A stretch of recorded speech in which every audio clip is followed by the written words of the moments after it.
Why would you do that? We're in the endgame now. Did someone say 3 Moon Sisters lore? You mean that one piece of the story that people have been trying to decode since basically launch?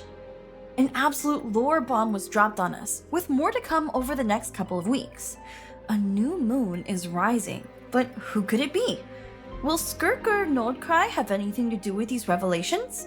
The Traveler Twins are a pair of stars, while Paimon is pretty moon-like. Could the new moon be related to her? Especially considering her similarities in appearance to the Welkin Moon Girl, and the title of this web event is Song of the Welkin Moon. Speculations aside, let's talk about what we do know. I'm not going to leave you waiting for long, so let's start breaking this down. In the web event, these 3 moons start out separated on the screen before joining together in one image.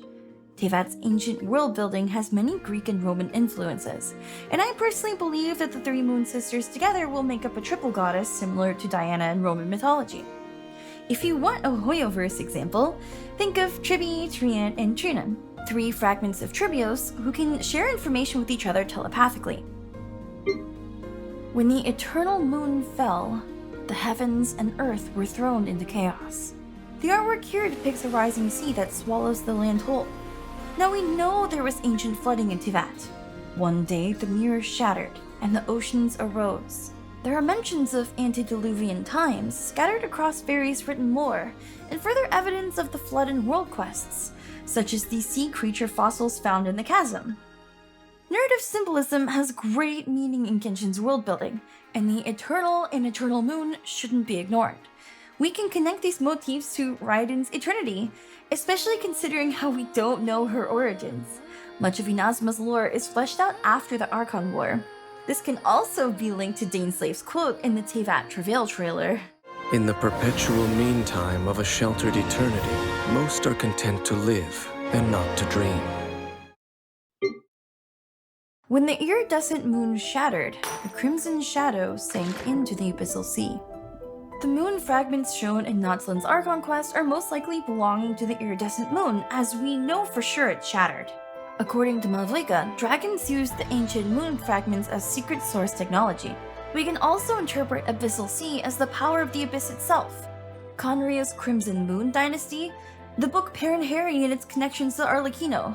These are not accidental references. In fact, they are incredibly explicit. In those days, Crimson Moon shone down upon the subterranean realm. The Crimson Moon, hanging high in the pitch-dark night sky, suddenly turned around, revealing itself to be a titanic, horrified eye. Interesting to consider, Ronova is also a giant red eye in the sky. But we now know the Crimson Moon is the fallen iridescent moon, while Ronova is the shade of death, 1/4 of the primordial one. What is the connection here? When the frost moon ceased to turn, nations faltered and fell into ruin. There are theories floating around that the frost moon is the moon we see in Teyvat's night sky. It doesn't change phases, always remaining full and looking the same every night. People have been saying for years that the moon in the sky is a corpse. It may be a conspiracy theory no longer. This is the moon sister we know the least about. I suspect lore exposition about the frost moon will come with Nod-Krai. An NPC named Helka from a previous combat event has told us about frost moon scions we can find on an island over there, and Mavlika mentions how Nod-Krai's people can use a special power that predicts the 7 elements of Teyvat. Not subtle at all, huh? This page of the web event looks like a whole lot of nothing, huh? But I bet you've seen this Brighton version floating around somewhere. Wow, where is that? The file name of the image is labeled Nod-Krai. Considering the event duration of this page is set to run until 11:59 PM on May 10th, 2 months from now at the start of patch 5.6, this could very well be a lead-in to the Snezhnayan sub-region Nod-Krai. That's why I think we'll get our Frost Moon exposition there. There's been many suggestions in the fandom saying that we'll receive information based on the lunar cycle, which would be insanely cool? What with the webpage saying at the end that the turning of the moon will bring new revelations, and these 11 question marks on this page that will surely unveil new information in the future. You know what else uses the number 11 and is connected with Nod-Krai? That's right, the Fatui Harbingers. There's a blood moon happening on March 14th, which also coincides with Genshin's livestream date. Hoyoverse has done this many times before, drip marketing information on associated dates.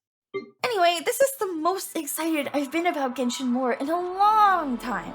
I don't know about you guys, but they've been teasing this lore for so freaking long, and I haven't seen my social media blow up with everyone analyzing every little detail about a new Genshin thing in ages. Like look, this event is drawn in the same style as the Unified Civilization murals of Dragon Spine and Surumi Island. Is this not peak Genshin? Please tell me your thoughts in the comments, but without the leaks. P.S. The alchemy symbol looks like 3 moons, and Albedo has the alchemy symbol in his eyes. So could you say Albedo has the moon sisters in his eyes?